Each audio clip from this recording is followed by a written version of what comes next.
जय हिंद दोस्तों, मैं हूं आशीष और आप सबको इंडिया में जान पर स्वागत है। दोस्तों, आप सब जानते हैं 2 दिन पहले इजराइल में सत्ता परिवर्तन हुआ था और 12 साल तक लगातार इजराइल के प्रधानमंत्री रहे बेंजामिन नेतन्याहू को प्राइम मिनिस्टर पद को छोड़ना पड़ा और उनके जगह नफ्ताली बेनेट इजराइल के नया प्राइम मिनिस्टर बने। और सिर्फ 2 वोट के कारण बेंजामिन नेतन्याहू इजराइल की संसद में अपना बहुमत साबित नहीं कर पाए। दोस्तों, एक वक्त पर नफ्ताली बेनेट बेंजामिन नेतन्याहू का काफी करीबी थे, लेकिन बाद में दोनों पॉलिटिकली एक दूसरे का खिलाफ बने और अब नफ्ताली बेनेट बेंजामिन नेतन्याहू को हटाकर इजराइल के नया प्राइम मिनिस्टर बन चुके हैं। इसके साथ साथ नफ्ताली बेनेट प्राइम मिनिस्टर बनने के 2 दिन के अंदर फिलिस्तीन में हमास के ऊपर एयर स्ट्राइक करके अपना इरादा को वो साफ जाहिर कर चुके हैं।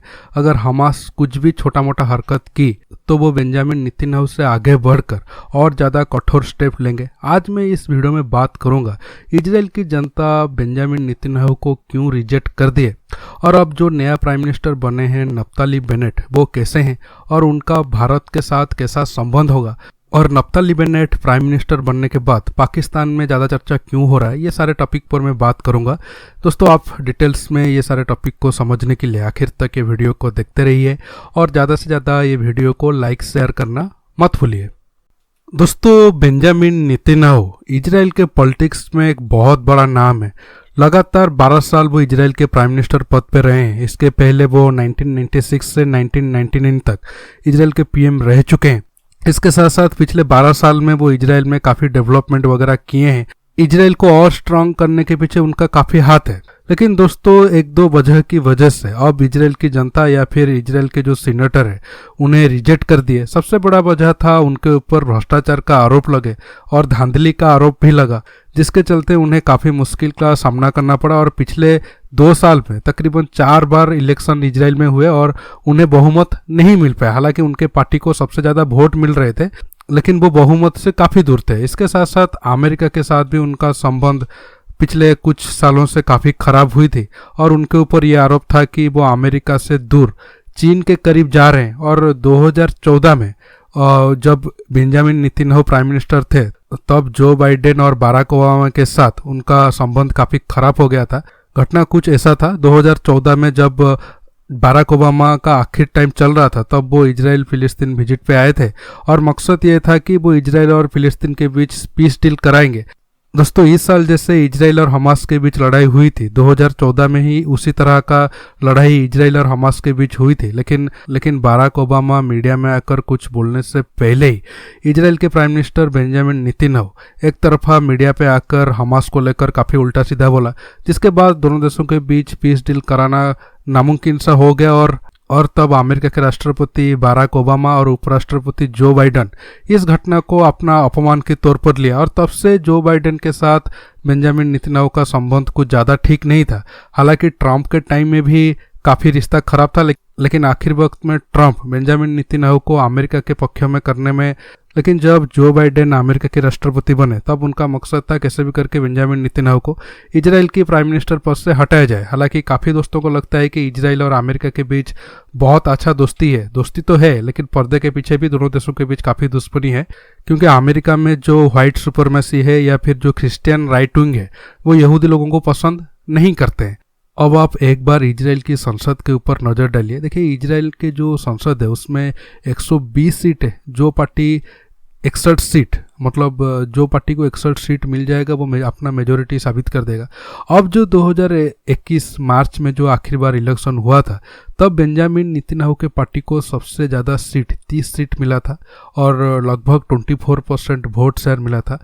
उसके बाद जो पार्टी था वो था यस अतीड़ और उनका मुखिया थे यारी लपिड, उनको 17 सीट मिला था। इसके बाद 9, 8, 7 ऐसे करके और 8-10 पार्टियां थे। अब जो प्राइम मिनिस्टर बने हैं नफ्ताली बेनेट, उनको पार्टी को सिर्फ 7 सीट मिले थे, लेकिन वो 7 सीट के साथ इजराइल के प्राइम मिनिस्टर बन गए हैं और 2 साल तक प्राइम मिनिस्टर रहेंगे। इसके बाद वो जो यारी लपिड है, जो जिनके पार्टी दूसरे नंबर पर है, वो और 2 साल के लिए प्राइम मिनिस्टर रहेंगे। हालांकि बेंजामिन नेतन्याहू ने आखिर वक्त तक काफ़ी कोशिश की थी। आप देख सकते हो उनके पास सिर्फ 30 सीट था, लेकिन जब संसद में बहुमत साबित करने की बात आई तब वो 30 सीट की जो समर्थन था उसे वो 59 तक ले गए थे। अगर उन्हें और एक सांसद के समर्थन मिल जाता तो शायद वो अपना कुर्सी बचा लेते, लेकिन ऐसा हुआ नहीं। हालांकि बेंजामिन नेतन्याहू अब जो सरकार बना है उसको उनके ऊपर काफ़ी आरोप लगाए हैं। उनका कहना है कि क्योंकि वो सरकार में हर एक विचारधारा का पार्टी है, जैसे कि नफ्ताली बेनेट के पार्टी वो एक्सट्रीम राइट विंग है और हार्डकोर ज्यूइश है। इसके साथ साथ जो राम पार्टी के हेड है मंसूर अब्बास, वो फिलिस्तीनी मुस्लिमों का पार्टी है, मतलब जो फिलिस्तीनी लोग रहते हैं इजराइल के अंदर वो उनका पार्टी है और उनका सपोर्ट हमेशा फिलिस्तीन या फिर गाजा स्ट्रिप के प्रति वो सॉफ्ट कॉर्नर रहे। इसके साथ और भी कुछ पार्टियां हैं जो सेंटर है, मतलब ना लेफ्ट है ना राइट है, और कुछ कम्युनिस्ट पार्टी भी है। ऐसे में बेंजामिन नेतन्याहू का आरोप है कि अगर ऐसे लोग इजराइल की सत्ता में आए तो इजराइल की सुरक्षा के प्रति ये खतरा हो सकता है। लेकिन आखिर में नफ्ताली बेनेट जो एक हार्डकोर ज्यूइश है वो अब 2 साल तक इजराइल के प्राइम मिनिस्टर रहेंगे। अब मैं आपको नफ्ताली बेनेट के बारे में कुछ बताता हूँ और जानते हैं वो सत्ता में आने के बाद मिडिल ईस्ट में क्या चेंजेस हो सकता है। दोस्तों, नफ्ताली बेनेट काफ़ी हार्डकोर ज्यूइश है और वो इजराइल के पहले प्राइम मिनिस्टर होंगे जो इतने ज़्यादा रिलीजियस होंगे। इसके साथ वो कमांडो भी रह चुके हैं और इजराइल की सेना में अपना सेवा भी दे चुके हैं। इसके साथ साथ वो बड़े बिजनेसमैन हैं और जैसे कि मैंने आपको बताया था वो काफ़ी राष्ट्रवादी है, इसलिए वो हमेशा से जो टू नेशन थ्योरी है उसे रिजेक्ट करते हैं। हालांकि इजराइल के जितने भी प्राइम मिनिस्टर रहे हैं या फिर खुद बेंजामिन नेतन्याहू वो टू नेशन थ्योरी के सपोर्ट है, मतलब इजराइल के लिए भी एक अलग राष्ट्र बनेगा और फिलिस्तीन के लिए भी अलग राष्ट्र बनेगा। हालांकि शुरू से ही अरब जो मुस्लिम देश है वो टू नेशन थ्योरी को नहीं मानते हैं, लेकिन ये पहली बार इजराइल की सत्ता में एक ऐसा प्रधानमंत्री बैठेगा जो खुद ही टू नेशन थ्योरी नहीं मानता है और उनका साफ कहना है कि फिलिस्तीन को 1 इंच भी ज़मीन हम नहीं देंगे और जितना ज़्यादा हो सके हम फिलिस्तीन के ज़मीन पर कब्जा करके उसे इजराइल के साथ हम मिला दें। अगर हम बेंजामिन नेतन्याहू और नफ्ताली बेनेट के रिश्ते की बात करता हूं तो ये दोनों के रिश्ता शुरू में काफ़ी अच्छा था और खुद नफ्ताली बेनेट बेंजामिन नेतन्याहू के अंदर ही राजनीति का कैरियर शुरू किया था।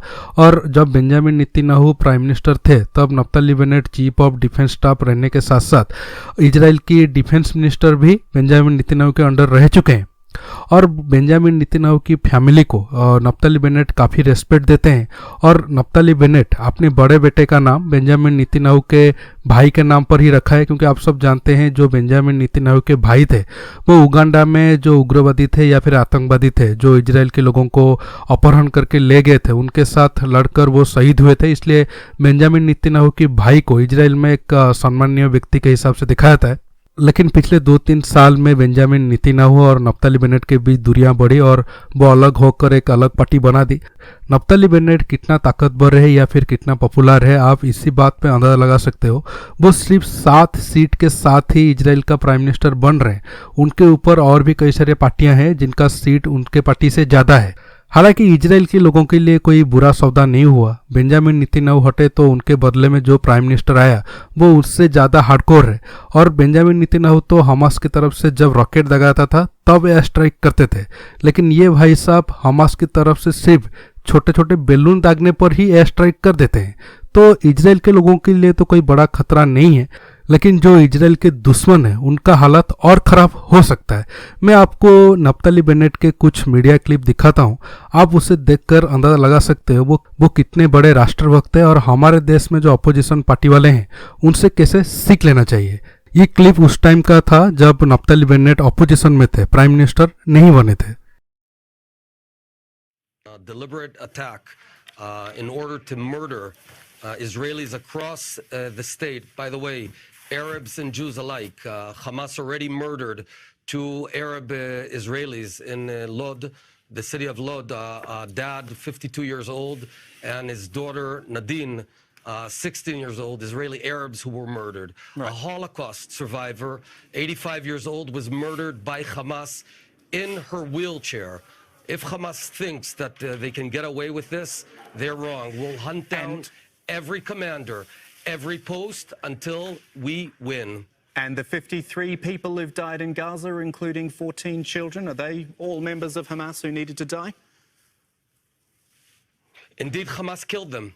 Because when No, you they hide didn't. your Israeli rockets airstrikes killed them. behind, yes, they did. No, I'll be come very on, come clear. on, come When on. you They were Israeli hide your airstrikes, rockets people who- behind women and children, you are effectively murdering your own people.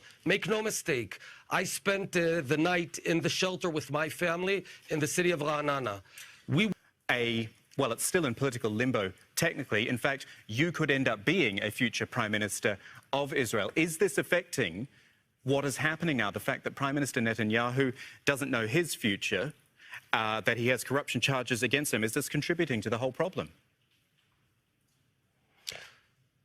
This is not about Netanyahu, and it's not about left and right in Israel. And I will certainly back Netanyahu and Minister Gantz and the government of Israel at this very difficult moment. When we get hundreds of rockets a night on Israel, we all stand united. No one will divide us, and we'll fight back. Naphtali Bennett ये interview अल जजीरा को दिए थे और आप देख सकते हो वो कितना स्ट्रांगली अपने देश की बात को मीडिया के सामने रखा। जो मीडिया हर वक्त इजराइल के खिलाफ अपना बयानबाजी करता रहता है, लेकिन आप देखो हमारे देश में जो अपोजिशन पार्टी के नेता है वो हमेशा देश विरोधी बातें दूसरे मीडिया चैनल मतलब जो विदेशी मीडिया चैनल है उनके सामने करते हैं और अमेरिका से हेल्प मांगते हैं कि भारत में सब कुछ गड़बड़ चल रहा है और भारत में जो प्रेजेंट गवर्नमेंट है उसे हटाकर हमें ले आओ। छोड़िए ये पॉलिटिकल बात हो जाएगी, आप सब जानते हैं ये कैसे गिरे हुए लोग हैं और देश की छवि को कैसे ये लोग और ख़राब करते हैं। अब मैं इस पर ज़्यादा चर्चा ना करते हुए नप्ताली बेनेट के ऊपर ही आता हूँ। अब जानते हैं बेंजामिन नेतन्याहू जाने के बाद जो नया प्राइम मिनिस्टर आए हैं उनका भारत के प्रति क्या रवैया होगा। क्या भारत के साथ वो संबंध को और मजबूत करेंगे या रिश्ते में थोड़ा इधर उधर हो सकता है। दोस्तों नप्ताली बेनेट प्राइम मिनिस्टर बनने के बाद वो भारत के लिए बयान दिए हैं और उनका साफ कहना है कि भारत के साथ वो संबंध को और मजबूत करेंगे। मतलब आने वाले दिनों में आप देख सकते हो इजराइल और भारत का संबंध और काफ़ी स्ट्रांग होगा और भी अच्छा डिफेंस डील दोनों देशों के बीच देखने को मिल सकता है। पाकिस्तान की बात करें तो पाकिस्तान की मीडिया पहले से ही फिलिस्तीन के मुद्दे पर जल रहा था। अब नप्ताली बेनेट सत्ता में आने के बाद उनको और काफ़ी जलन हो रहा है। हालांकि पाकिस्तान का किस्मत अच्छा है कि नप्ताली बेनेट सिर्फ 2 साल के लिए ही प्राइम मिनिस्टर बनेंगे। हालांकि उनका उम्र कम है, हो सकता है आगे आने वाले टाइम पे वो लंबे वक्त तक इजराइल के प्राइम मिनिस्टर पद पर रह सकते हैं। अगर ऐसा हुआ तो पाकिस्तान के लिए कोई बहुत बड़ी अच्छा न्यूज नहीं होगा। दोस्तों आज के टॉपिक में बस इतना ही। आपको ये वीडियो कैसा लगा नीचे कमेंट बॉक्स में कमेंट करके बताइए। दोस्तों रुकता हूँ, आप ये वीडियो को ज़्यादा से ज़्यादा लाइक शेयर करने के साथ साथ मेरे चैनल को सब्सक्राइब करना मत भूलिए। दोस्तों रुकता हूँ, बहुत जल्द एक न्यू टॉपिक के साथ मिलूंगा। नमस्कार, जय हिंद।